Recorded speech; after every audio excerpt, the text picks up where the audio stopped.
Sure. Yes, we're ready.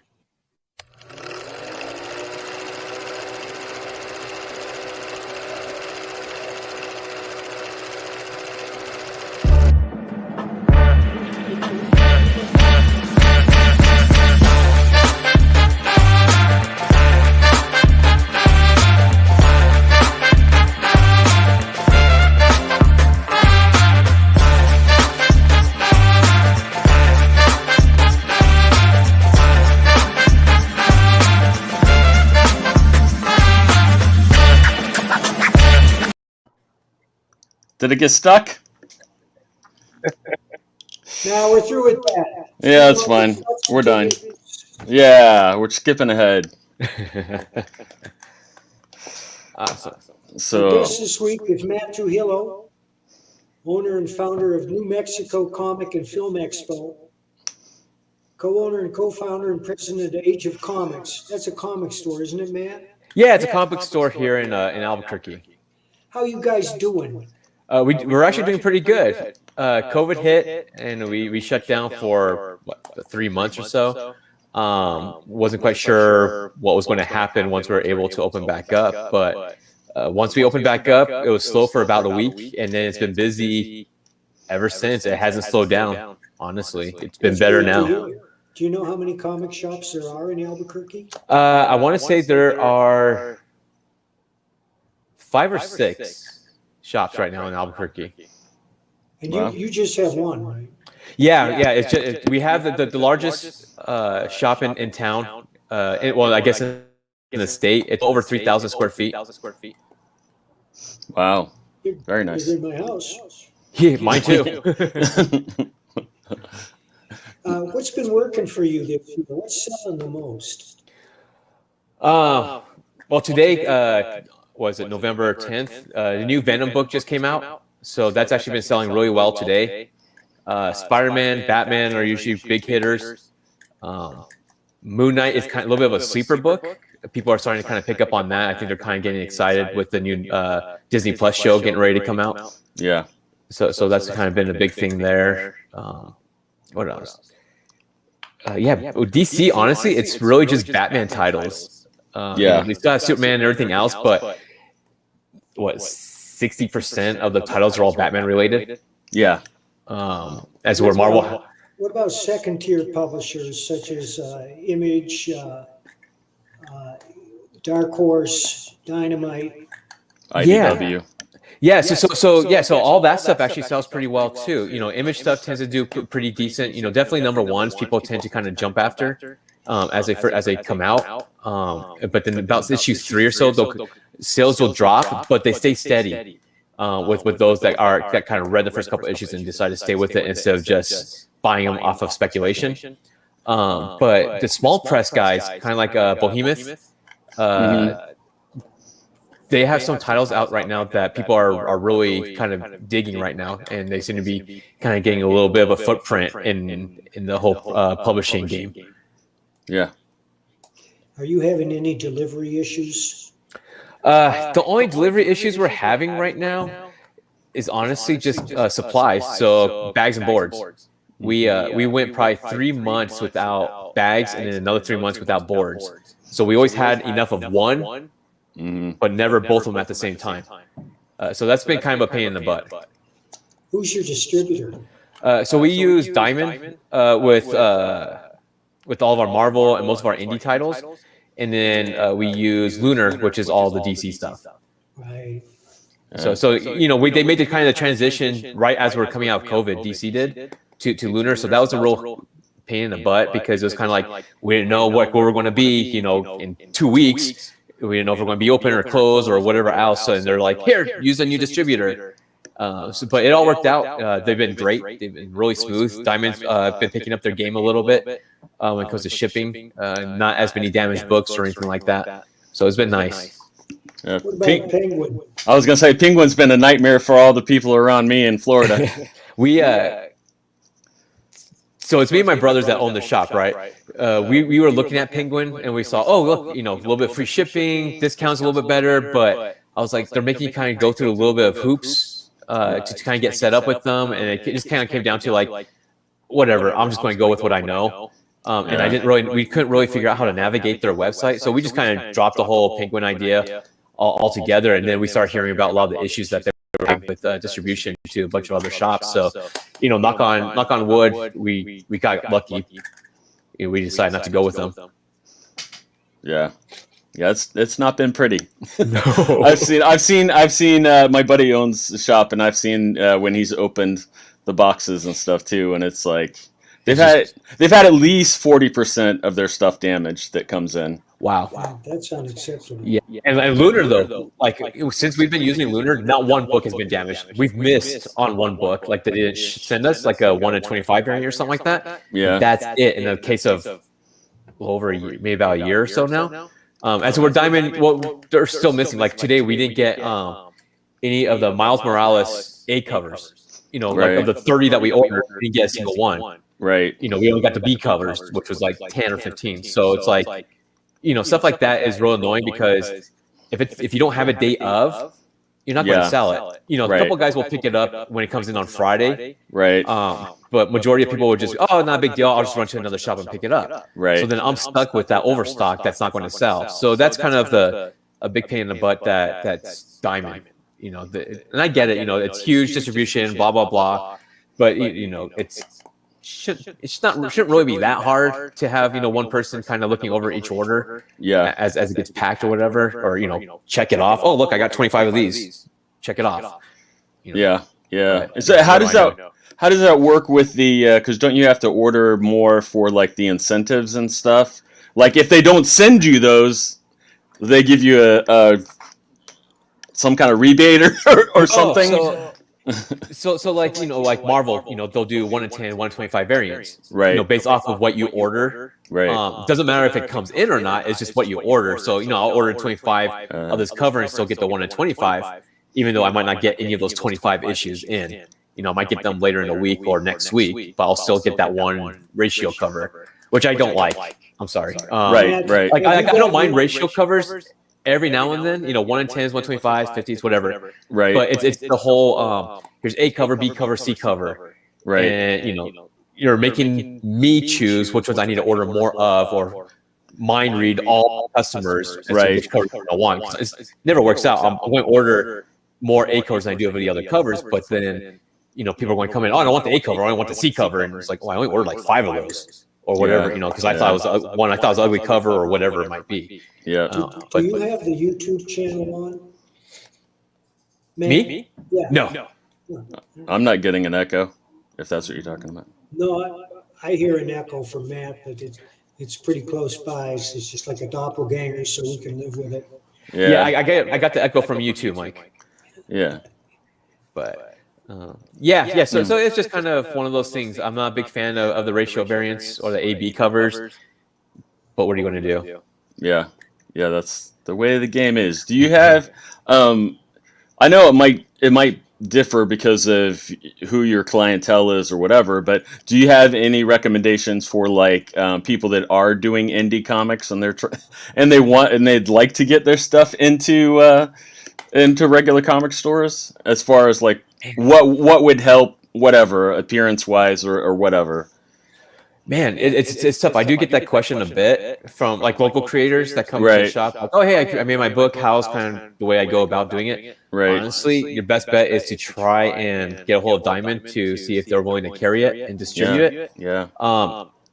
Most of the time, Diamond says no. So it really comes down to kind of like a Kickstarter deal. Yeah. And just contacting stores and just trying to get them to carry the book and whatnot. We get emails 2 or 3 times a week of creator-owned books and stuff like that. Creators, right. Just hey, check out my book. They'll send me a PDF. If I like it, we'll order 4 or 5 or whatever. Yeah. Kind of having a shop, but that's really the only way to kind of get your foot in it, unless you make yourself a full-on publisher, like I said, like Bohemoth or something like that. Some of these new guys that just kind of like, hey, we're going to do something different. We're going to start our own publishing company, and we're going to just come out of the gate with 6 or 8 titles, and here we go, kind of thing. Compared to someone that's like, oh, I have one book, trying to get someone to kind of publish it. As to where the Behemoth guys are able to just like, we've already got these titles here, so carry it. Have You you? know, Yeah. Advent has stepped into publishing big time this year, and for the first time, all their titles are listed in Diamond, and they have a Wow. pretty big superhero universe. Yeah, yeah. There's so many publishers. Yeah. Like in Diamond, and people come in asking, "Hey, do you carry this or that?" And I'm like, I've only got so much room on the wall, to put up books, so people can pick and choose. So we like to open up our ordering forms to to pretty much anybody that comes in, and Right. if they come in asking for a title, we'll always check to see if we can order it. And it takes about 2 weeks to come in if it's out already and in stock. And most people are okay with that because they understand, like, oh yeah, they're only printing like 5,000 of this book, so not every shop's going to order every book and whatnot. So it's just kind of tough because there is a lot of publishers, there is a lot of titles out there that you're competing with, so you really have to try and set yourself apart from everyone else.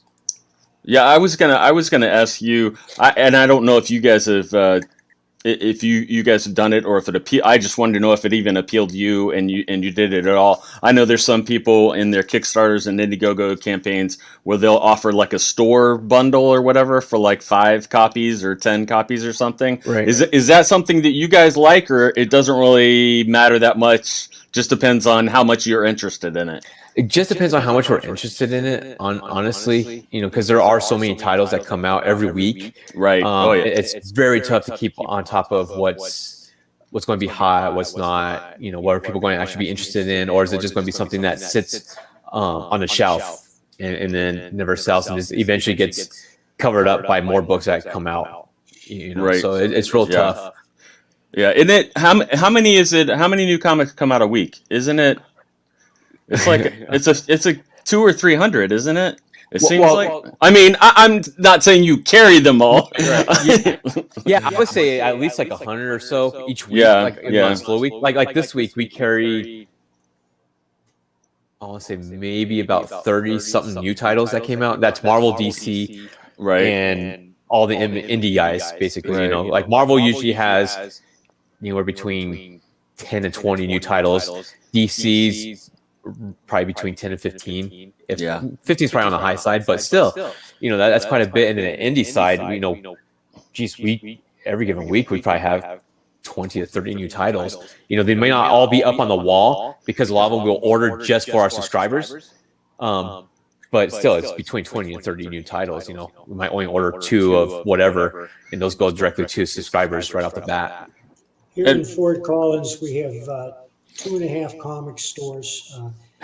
Haley's Comics downtown is a small shop that ordered a lot of everything. Their walls are covered, but they got zoned out of existence. And Griffin's Comics is the largest shop in town. It's a nice, airy space, but they're just as committed to gaming as they are to comics. And they don't order that much. I mean, they get all the vital Marvel and DC comics and a lot of Image, and to a lesser extent, Dynamite and Boom.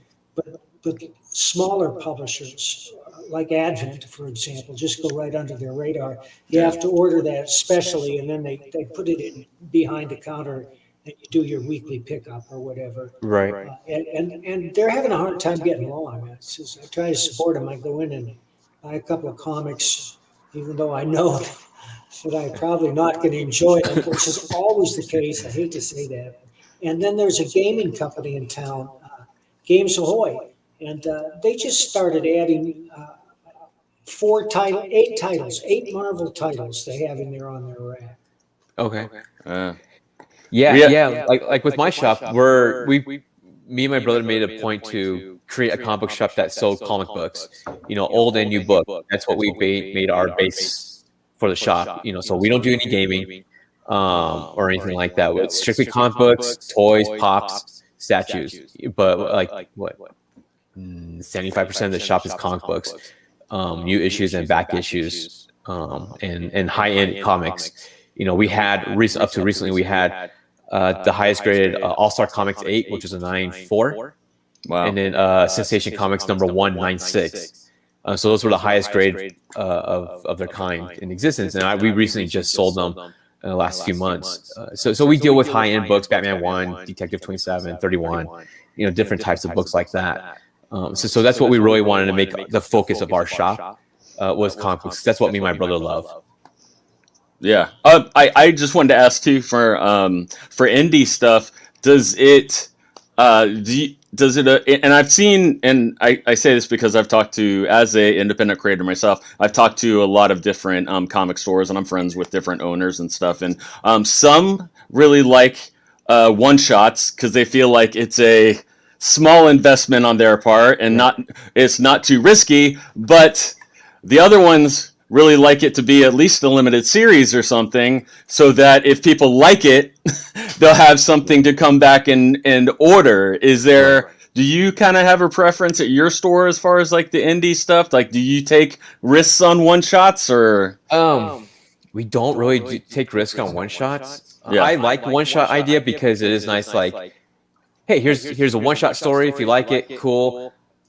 Give it some time. Hopefully, they'll create the ongoing after that. Right. You know, compared to like already like a mini series, it's like, oh, it's a story set for 5 or 6 issues. Doesn't do very well in the first issue, so then the rest of it's kind of down the drain.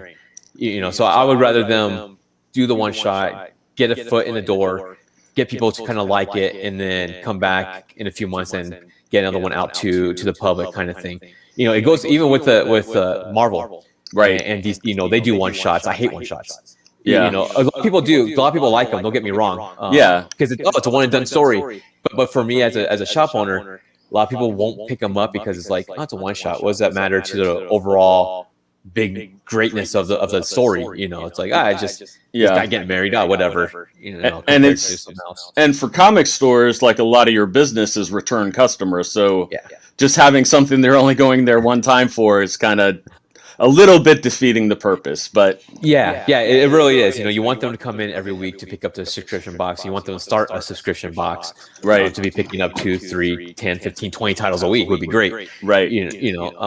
So if they're doing just a one shot here and there, it doesn't really do much for me. But hopefully, in the long run, it does get that person in the shop more and more, looking for more or less the same stuff as that one shot. You know. Yeah. A lot of those graphic novels are aimed at bookstores. Yeah. And you know, and my Barnes and Noble has a very extensive graphic novel section. Yeah, we have a little bit of the trades and graphics and whatnot. We don't do a whole lot. We mostly just special order those for customers.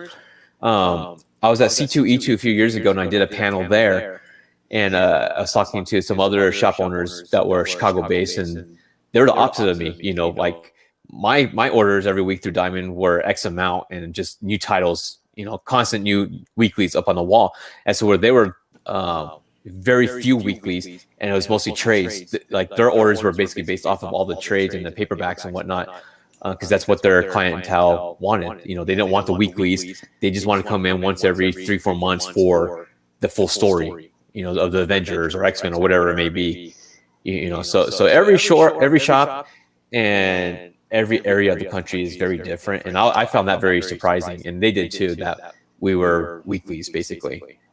Right. Are you familiar with ICV2.com? I am not. It stands for Internal Correspondence Volume 2, and it's one of the leading sites on pop culture. And they cover comics obsessively, and they're always present at C2E2, or that big Chicago convention, holding seminars for retailers and distributors. Milton Greep, the guy who created it, was once president of Capital City Distribution. It was probably before your time, but it was the second largest comic book distributor in the world, and they had a multi-million-dollar corporation spread over 15 countries. Wow. They kind of got knocked down in the early 90s, and they got bought out by Diamond. So now Milton has this site, ICV2.com, and he reports on everything. He reports on distributors and who has the problem, what's hot and what's not. But there are a lot of sites like that. I mean, do you frequent sites for news of what's going on in comics? And if so, what sites do you like? Yeah, mostly it's social media, honestly. You know, social media is kind of the best place to get news, not even on just your Marvel, your DC stuff, but all your independent stuff. You know, because these guys are scouring all those websites and looking for what might be the next big story, big book to kind of come out, and not in the sense of big, in the sense of like, oh, this is going to be worth more money in a year or something like that, or it's been optioned for a movie. No, it's, hey, this book is actually really well written. The art is great and whatever else. And so this is kind of like a book you as a comic book reader should be picking up. So that's where a lot of my social media is. The shop's social media is based on that, and that's kind of where we get a lot of our news. Just because there is a lot of stuff out there that's constantly kind of being thrown at you. So it comes to a point where, do you spend all your time researching and looking it all up, or do you let someone else do it that you kind of trust? And on the social media platforms, basically, oh, I like this guy, and this guy, because they kind of think similarly to what I kind of like, or what my clientele is kind of based off of, so I take, kind of their word for what we should be looking at, what we should be stocking in the shop and stuff like that, and what a lot of the customers will be wanting as it comes out. I did have a question. I don't know if you guys do you carry any Scout comics? We carry a few. Yeah, those actually come through Lunar right now. Yeah. Do you yeah, they and you're lucky with that too, because they're also carried by Penguin. But I actually have a comic coming out with their kids comic line, the Scoot stuff. Do you sell many kids comic stuff there, or not really? We sell a few, but not a whole lot, honestly. Yeah. Comic books are more geared towards adults. I'm trying to think, like, how many like kids do we have coming? I think we have like 2 or 3 kids that come in with their parents every week to pick up books, and then we have some teenagers, maybe like 15 to 20, maybe 10 or 15 guys, but the rest of it are all 20-year-olds and up. Majority of my customers are my age, late 30s, early 40s, disposable income coming in, and just kind of reclaiming the childhood that kind of got away, picking up, oh, I remember having this book as a kid, so I'm picking it up now, and oh, I like these characters, so I'm picking this, the new stories up now. Or, oh, hey, this might be a cool investment book, just for the fun of it, just for the heck of it, pick that up. So that's kind of where things are at right now with the comic book market, at least with my shop. Yeah. How many you have a decent amount of females that come in there now? Yeah, I say probably, I don't know, a decent amount, but maybe about 15 and 20%. 20%, yeah. Yeah, that's not bad. There's some worse than that. You're right, yeah. But yeah, with my shop, we're not like an old school shop, not dark, not dingy. Right. There's no dark back room or anything like that. Right. Bright colors, a lot of light. Because I have 2 little girls. My brother, who owns the shop with me, he has a 12-year-old son and then a little girl as well. So it's like, we wanted a place where we can bring them to work if we needed to. Right. And not have to worry about them looking at this or looking at that or getting into whatever, so a lot of families, and I think, appreciate that, and they're willing to come back more over and over, because we are based like that. And with the store being as big as it is, it gives a lot more space. People can move about a little easier compared to some other shops where, it's one aisle this way and one aisle back that way, and someone stops, everyone stops. So we try and give a little bit more space so people can kind of have the mobility to move about the shop, to look around. Chuck Rosansky has a store in Denver called Mile High Comics, which is probably 8 to 10,000 square feet. It's inside a warehouse. It is a warehouse. It's just aisle after aisle after aisle. There are no windows. Yeah, there's no windows in that shop. Have you been in it? Yeah, I've been to Mile High a few times. I like it. I like the fact that it's just so big and massive, and Well, they got everything. I think I can never find anything I'm looking for there. Yeah. As funny as that is, they have tons, not tons, thousands and thousands and thousands of books, right? But I can never find anything that I'm looking for. It's never just like the one book I'm looking for. I'm looking for that X-Men 42 or whatever it is. I always have a list of books I always look for when I go out of town. I always hit up shops. And I've gone in there multiple times. I could just never find what I'm looking for. It's mostly just 90s stuff, honestly. Anything older, they either have in the back or just not out yet. Yeah. But it's a cool shop just because it is so big and so cool just to see that many books in one place. Yeah. I was thinking that'd be a good bomb shelter. Like, let the other people go somewhere else. All the comic fans go there. Yeah, exactly. Nothing else. You got something to read. Have you been in it, Jeff? Huh? I have not been there. But I think I watched I watched some kind of special or something about it where they did like a tour of it and stuff, and they were kind of showing all stuff. But yeah, I have ordered stuff from there a few times, and yeah, it's tough to find. There's a couple times when I wanted a mini series or like something else, and like yeah, they only had like issues 1 and 3 or so, or stuff Yeah. like that. It's like, man, for such a huge selection, they don't really have too much that's actually complete. Yeah, And it's just pieced around, which I get. I mean, being yeah, around for what oh 30 some yeah, year, you're not going to have everything, but yeah, it is just one of those things, unfortunately. But you yeah. run into that with any shop. Oh yeah, yeah, yeah. You know. How did you get into doing the conventions and stuff? So like I said, my shop, Age of Comics, we've been around for 8 years now. We always set up at the other shows that were taking place here in town. Right, They were great. It just got to the point where I kind of just thought to myself, hey, I think I can do it. The fans kind of want something different. right, So let me do it. So I went ahead and did it. So I started working on it starting in 2018. Well, I should say like mid 2017 is when I started the whole process. right, And our first year show was 2019. And it was just kind of one of those things of like, can I do it? Will it be right. successful? Will people show up? So the first guest we announced was Jason Momoa. So right then and there, it was Wow, yeah. Kind of blew up. We had Elijah Wood, John Bernthal, Haley Atwell, Jason Isaacs, a bunch of guys from The Walking Dead. It was huge. Oh, and then nice. that's on the media side, which is great, right? Right. But I'm a comic book guy, so I was like, I need comic book guests. I want my comic book guests, and those were actually some of the first guys that we announced. So I had like Chris Bachalo, Chris Claremont, we had Adam Kubert, Bob McLeod. Who else? We just man, tons of other comic book creators we had for that first year show. Yeah. So it was a great balance between the two. A lot of people came in for the stars, and a lot of people came in for the comic book guests. Yeah. And then COVID happened, Right. and then couldn't do anything in 2020. So then 2021 came around.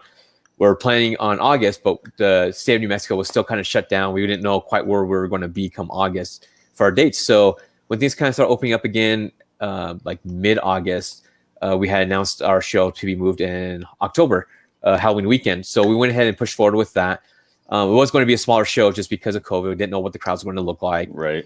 So we got like Ming Now Win to come out. We got the cast Sandlot, Mighty Ducks, some horror people, DC animated people, boys from Boy Meets World as well.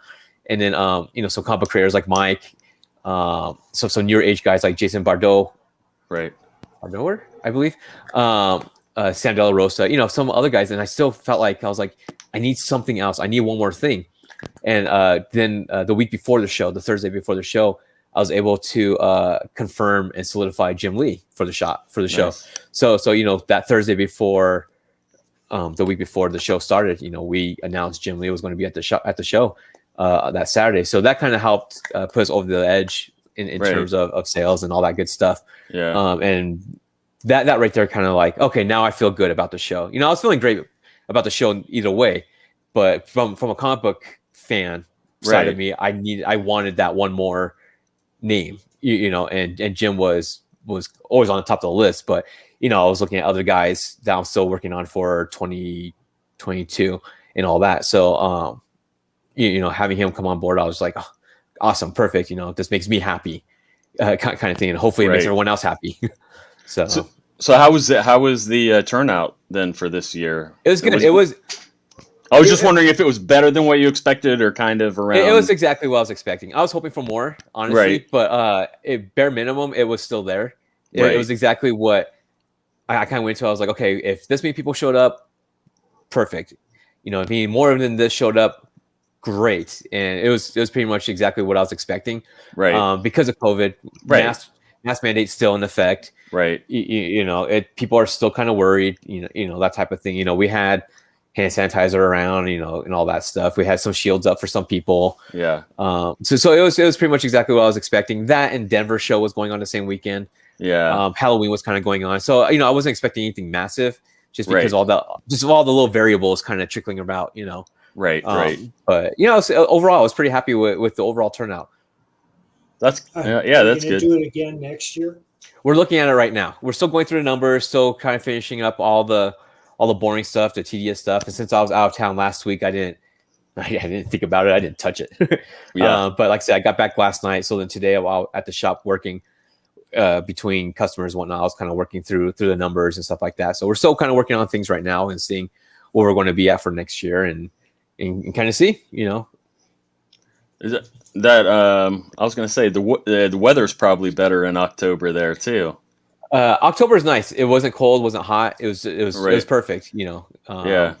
It's nice. August can be a little warm, but Yeah. 19 it was actually really nice because we had a bunch of food trucks outside, so Yeah. people were able to go outside and just kind of That's grab cool. food and hang out and then go back I wish in. I'd known about the food truck because I got a cheeseburger from that stand in the room. But Yeah. fortunately, when I went back to the green room, your guys were setting up, and those guys were terrific.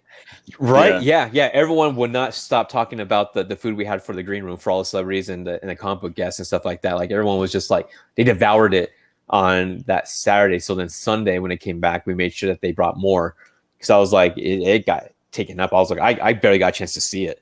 I didn't even get a chance to get to it. It was But terrific. I threw the cheeseburger in the trash. I was gonna say what kind of food was it, Mike? Was it just What was the nation they were from? it was basically street tacos. oh cool? Well, no, but it was a specific country that they were citing. Oh, I'm not sure. Huh? Yeah, it was better than any street taco I've ever had. They had a mixture of a beef mix that was superb and a chicken mix that was Yeah. superb, Wow. and add-ons like pico de gallo and Yeah. various hot sauces.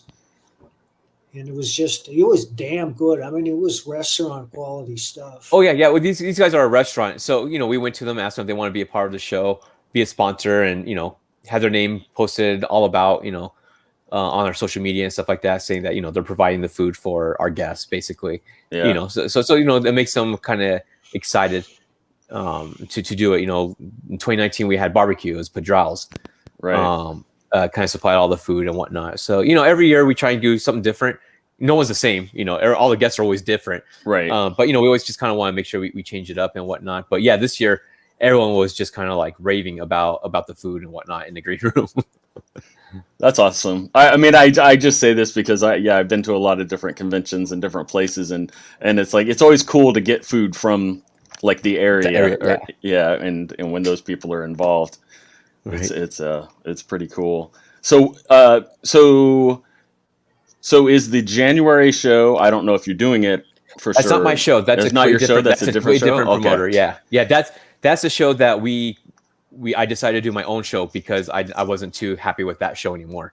Yeah. As a comic book vendor and whatnot, my sales just weren't what I was hoping them to be anymore. Right. So that's why I kind of was like, you know what, I could probably do this on my own, and I just kind of did my own show. Yeah. So I just do one show a year. It's in August. Yeah. So, Oh, that's smart. Yeah. Very cool. And how I know switching back to your store now, but how much of your of like the statues and other things like that do you carry? We carry quite a few. We carry. I mean, you can see kind of like the display I have right now. This is my personal collection. Yeah, that's awesome. But more or less, this is kind of what we have in the shop. Right. About this many of the Sideshow XM statues. A lot of pops. Right. But like I said, majority of it is all comic books.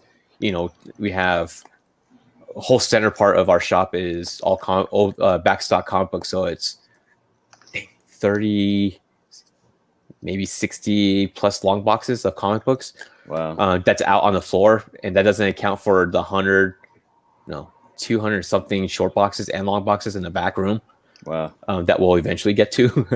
Matt, where do you see comic books going?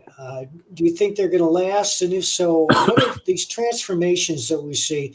A lot of people are saying that in a year or two, neither Marvel or DC will even be publishing books, that they'll either pull out altogether or farm these out to smaller publishers like they have with some titles to IDW. Yeah, so you see Marvel kind of pushing out some of their own creations to IDW, but most of that is kind of the kid books. Right. You're not seeing you see Spider-Man being published by IDW, but it's a kid-friendly Spider-Man. That's not dealing with the death of Aunt May or whatever. But I don't see comic books going anywhere, honestly. A lot of people are like, it's going to go the digital way. People are just going to get on their iPads and do that. You talk to any collector, no collector likes reading that way. Nobody wants to read on the screen. I agree with you. It's convenient if you're traveling, but It doesn't satisfy the collector's urge. It doesn't. It's like you're buying something that's not tangible. You don't have anything in your hand. Right. You know, you're buying data, and swiping like this is fine for on a plane or a road trip. But when you're at home, when you're reading your books 99% of the time, you want something that you can actually flip. Yeah. What's more, there's a magic that happens when you hold a paper comic in your hand and you see a superbly illustrated city, an ancient city, or a spaceship or something, and it's well colored. You enter into that universe. I mean, it draws you like in it. It kind of erases the barrier between the book and the reader. Yeah, I mean, you don't get. I mean, this is the new Hellions that just came out this week. I brought it home so I can read it. But I mean, yeah, you don't get that good feeling of reading and flipping the page and seeing what's coming up next compared to on the iPad, which the format's not quite the same. You go to this one doesn't have it, but you usually go to like a centerfold, and it's a cut. Splashes both sides, one big giant image. Right. You don't get that on an iPad. Unless you turn the iPad sideways, and then even then it's small now. Right. You just don't get the same feeling. And collectors aren't appreciative of that. They're not going to buy. I would actually prefer newsprint to this glossy paper they're using. Yeah, I do too. I don't like the new glossy paper. It holds ink fine, but it does tend to get a little bit of a wrinkle effect on it, and it makes the paper it feels like almost even thinner, and it feels like it's just kind of like it collapses. I also think it makes you more conscious that it's an artifice, that it's a printing process. Whereas with the newsprint, you can enter into that image more readily. Right. Yeah.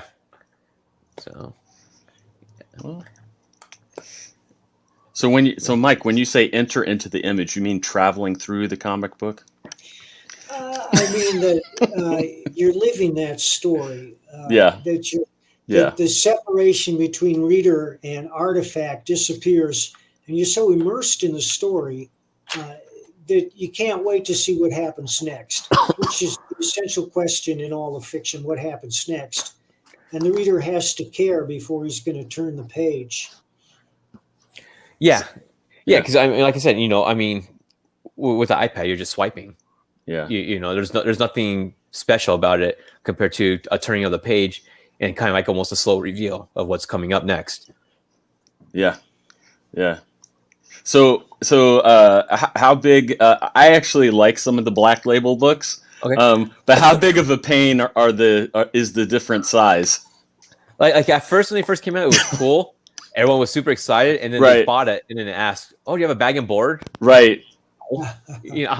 Something else to buy. Yeah. And they're like, "Well, how am I supposed to store it?" And I was like, "I don't know." I'm like, "This is first I'm seeing it, just like you." I thought that they were just regular size. I didn't realize they were awkward size. I come to tell people, "Oh, just put it on the side of your short box, sideways." That's the only place I can really think of to store it. Right. Or magazine short boxes or whatever else. But it was a pain in the butt trying to get people to kind of get over that hump. I mean, they still buy it and enjoy it.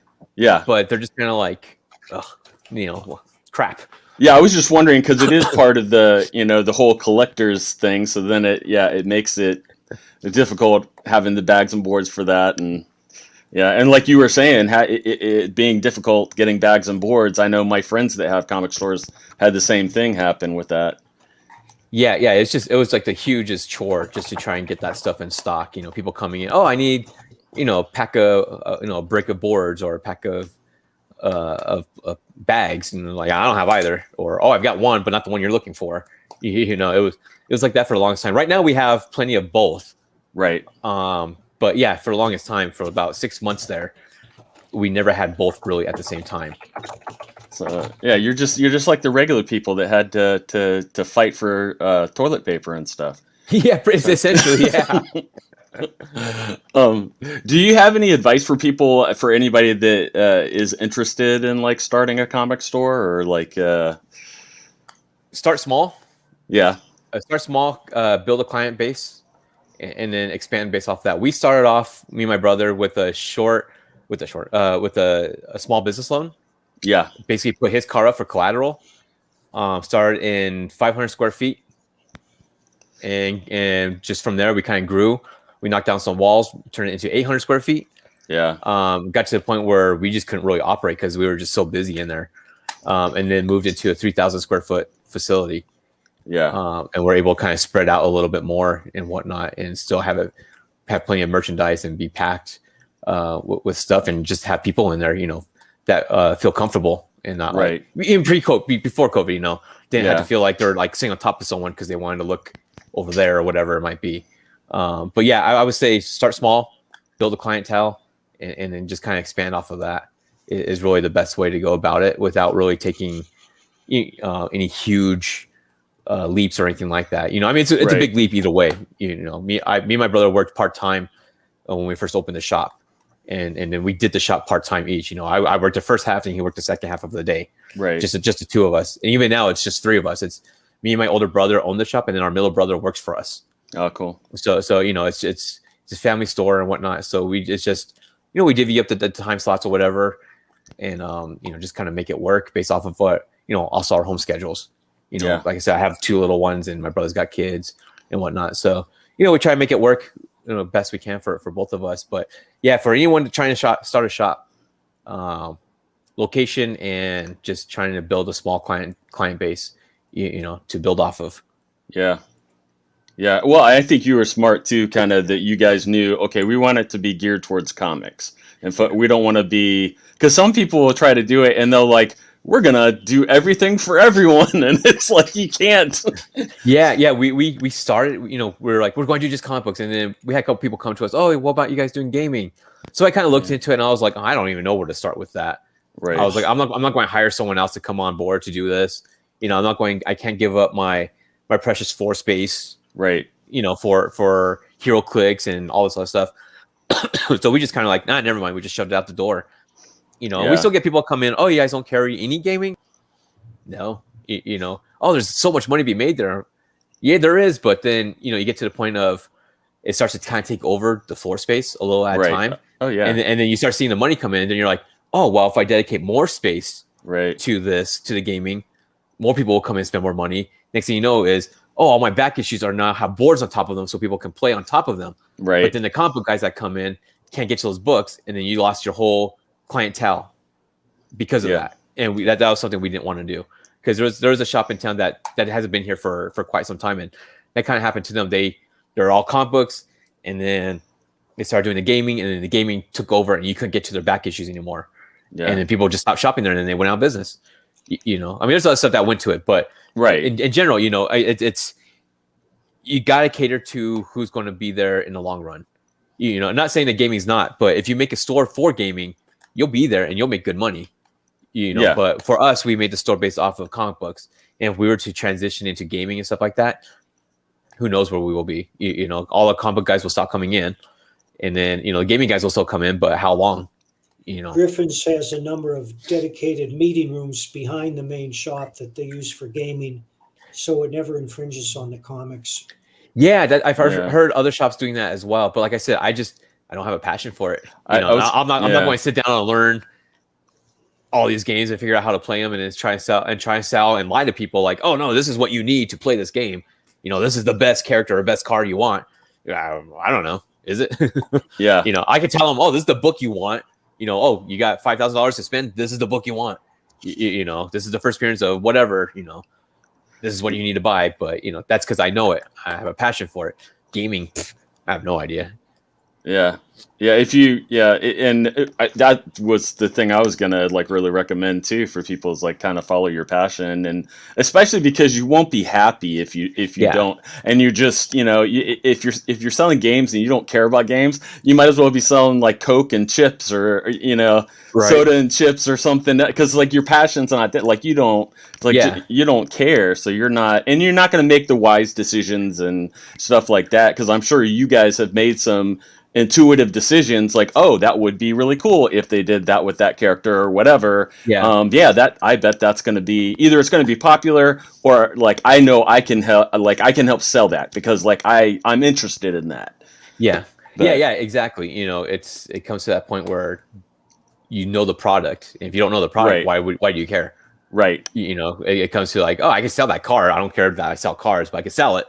Right. It's a job. It's just an in to mean, to get the paycheck. But here, it's my business and my brother's business. So we want to make sure we can have the best customer service and just be able to get the books that people want in their hands, basically, without really having to do too many hurdles of, literally jumping over gaming or whatever it may be.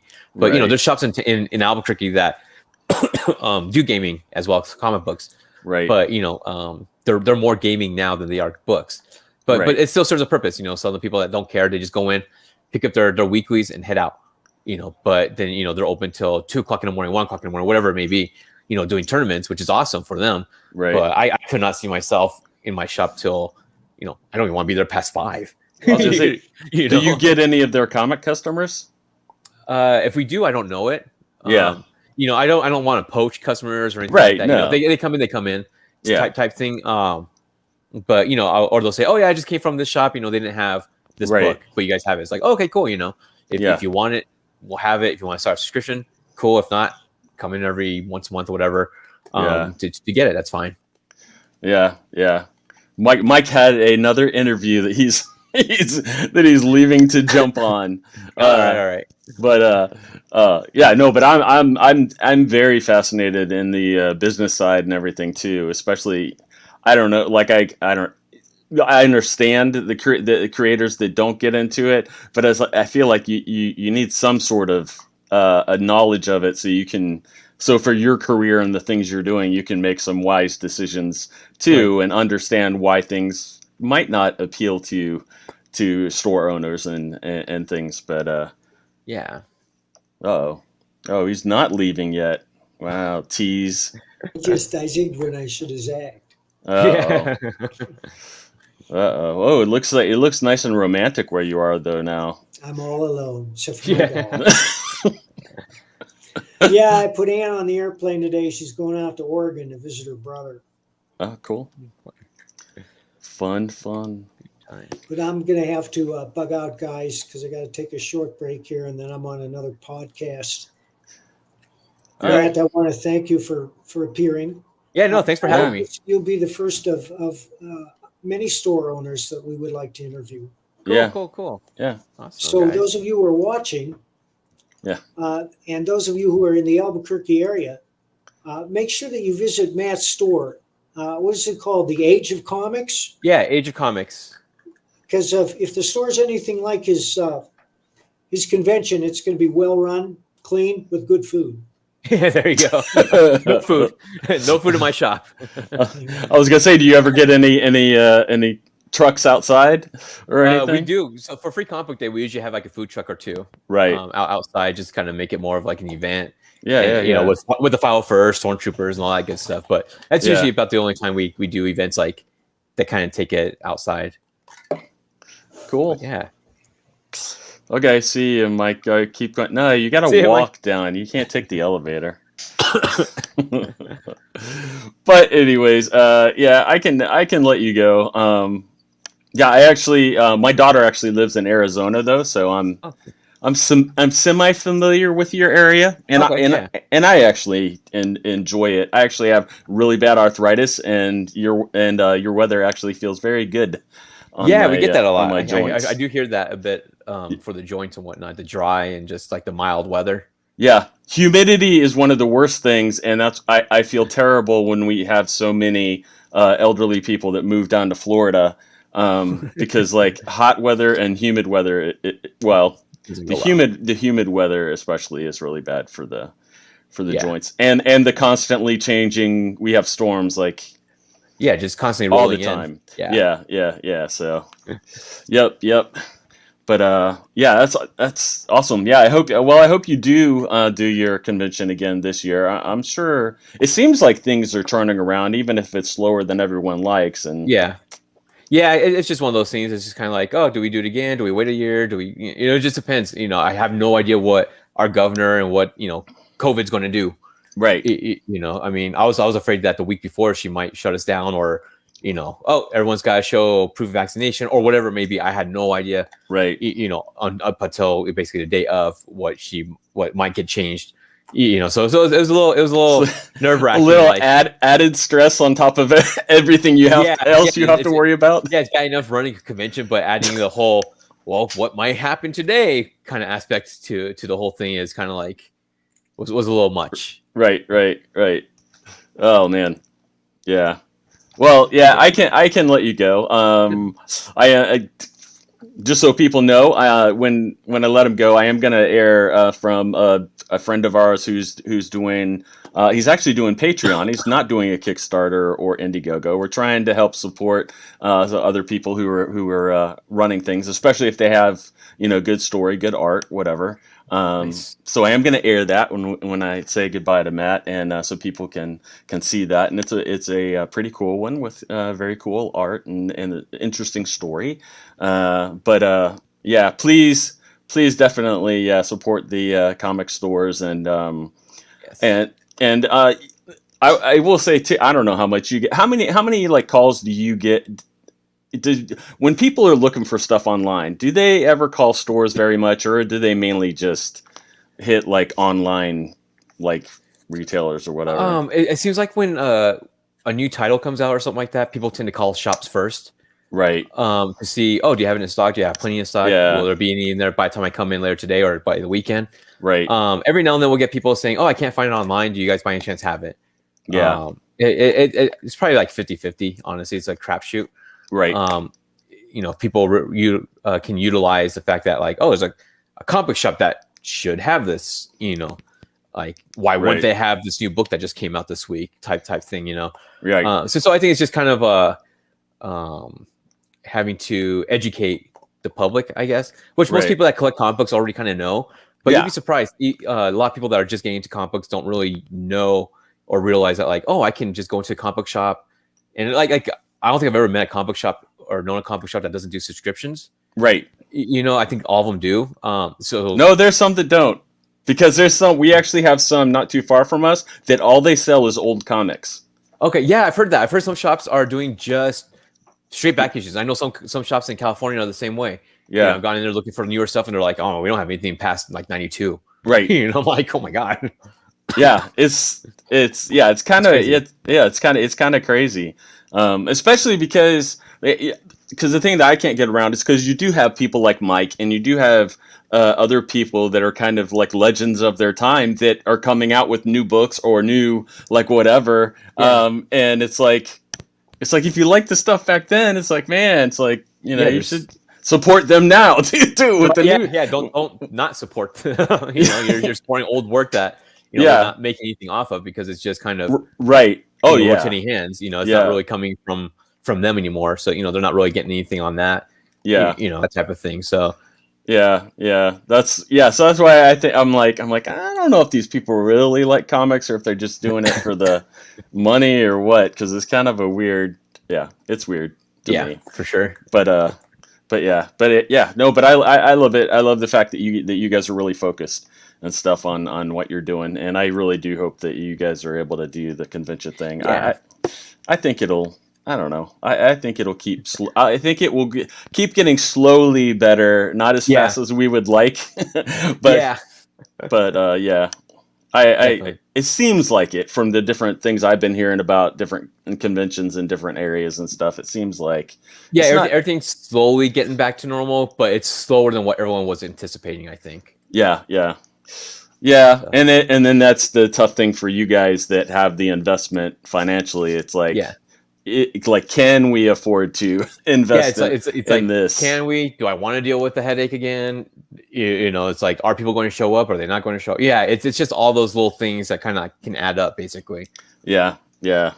But I thank you as a fan and as a creator and stuff too, man. I love conventions, and I honestly I love it when comic stores are involved with the conventions too, because I don't know. The ones that aren't, it seems like it goes like all pop culture, mostly films and movie.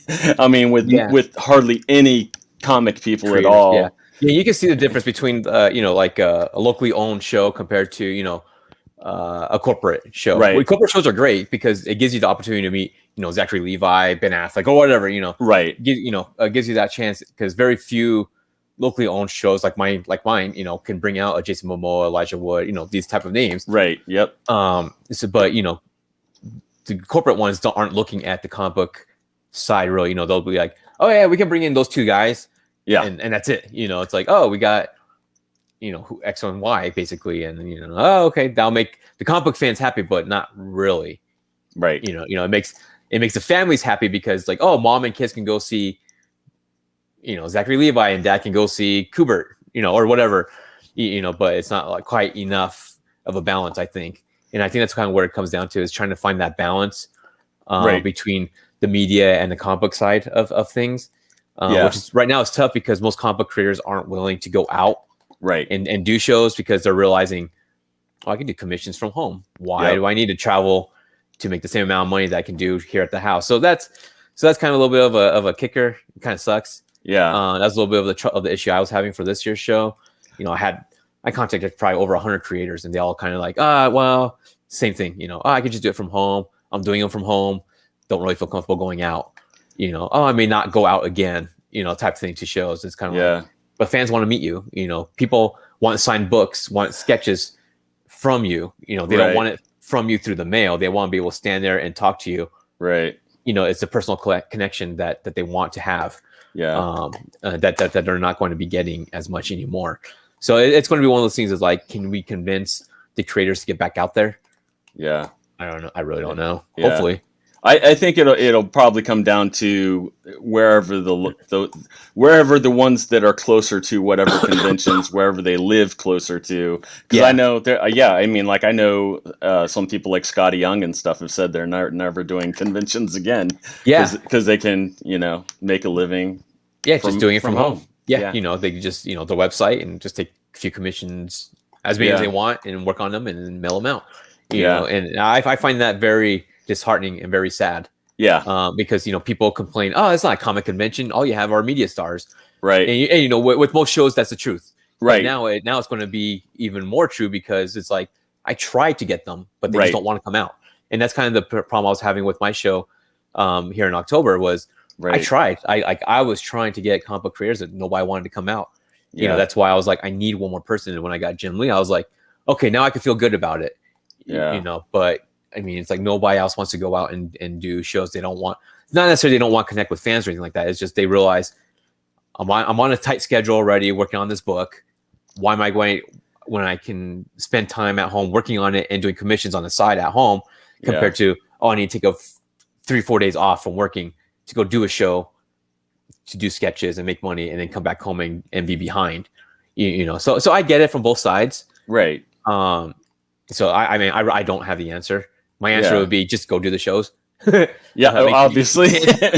But you know, I mean, I understand, you know, they have, you know, schedules and family and all that stuff. And especially now with COVID, it makes it that much harder. So we'll see. But I know, just like you were saying, there's so many people that started picking up comics and other collectible hobbies during COVID that it's like, it's like they've discovered it for the first time or they've rediscovered them, and they want to meet the people. So anybody that's out there, if you hear somebody's going to be somewhere, go see them because they may not go back out. They may not come back out. I mean, that's just the legitimate thing. I mean, it's just everybody's. You complain that you may not have a comic convention or whatever, but then, you know, one pops up and you don't go. Don't be surprised if it doesn't show up again. Right. You know, it evolves around each other, right? You know, it takes someone to put it on, it takes someone to attend it. You know, if someone's just putting it on, no one attends, what's the point of them putting it back on? You know, and that goes for any event. Actually, but you know, comic book shows are a little bit different in that sense because it's, you know, you're trying to bring out these creators and the creators show up and they're like, why did I come here? I should have just done this from home. Yeah. You know, that type of thing. So. Well, yeah, and that's why I do love the fact that you went ahead and did the convention, because you're, rather than just complaining about what you didn't have, he's like, well, it's kind of put up or shut up. Let me just give it a shot and see if I can do better and at least do what I want, at least do differently. Yeah, and that's kind of what it came down to. It really came down to, can I do a show that I would want to attend? Right. And can I pull it off? Because I've never done one before. Right. So 2019 was huge. It was a crazy show. And even here in 2021, the one that just happened was pretty crazy, but I was able to pull them both off. I didn't lose any hair. I didn't really lose too much sleep. Yeah. It went off pretty well. So, it's enjoyable doing shows and whatnot for me. I like doing it. So, well, it's one of those things. Very cool. Yeah. Very cool. Well, yeah, I hope it happens. If nothing else, I guess I hope your store keeps going strong. Oh yeah, that's definitely going. Yeah, there's definitely. Yeah, I'm. Yeah, to me, that's the thing. It seems like the stores that are struggling, like they don't have the passion anymore to keep doing it, because there's customers out there that are looking for stuff, and there's definitely enough people out there to buy. Yeah, so it's just a matter of reaching them and just kind of fulfilling the need for them. Yep. So, well, you have anything else that you needed to say or promote or anything, or you? No, I think that's it. Age of Comics in Albuquerque, New Mexico. Come check us out. Check out the website, ageofcomics.store. Check out Facebook, Instagram. Yeah, and if you're looking for stuff, give them a call or look on there and contact them however. And we'll get you guys set up. Yeah, very cool. Well, thanks for being on. We appreciate it. Yeah, no problem. Thanks for having me.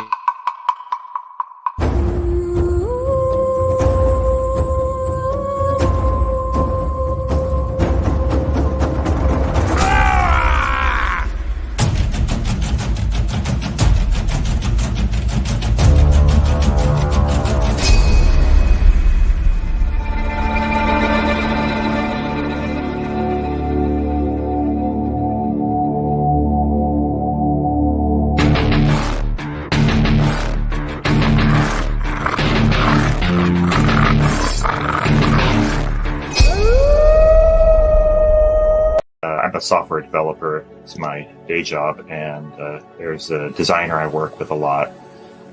So I talked to her and I said, I have this comic I want to do, and asked her if she wanted to do it. And, well, she does futuristic stuff. She does sci-fi, so it's like, well, fantasy really isn't my genre, but she went to art school. So she had a lot of contacts there, and at the end of the day, I had 15 artists in my mailbox applying for this. So of course, I couldn't hire them all, and none of them were bad. Some of them presented themselves better than others. Right. You got to have a portfolio. I'm sorry, you can be the best artist ever, but if I can't evaluate you, I can't hire you. Right. Yeah, and it's tough when all they have is pinups. They don't have any sequential art or comic art for you to decide on. Can they tell a story in that form? Yeah. So I shortlisted 3, and I commissioned a concept art of Mara, the main character, from each of them. And I never actually described how she looked. I described what the tribe was like. I described what the world was like, and if they had any questions, I was there to answer them. But I wanted to see what these 3 artists would do with my instructions. And they went very different directions with it.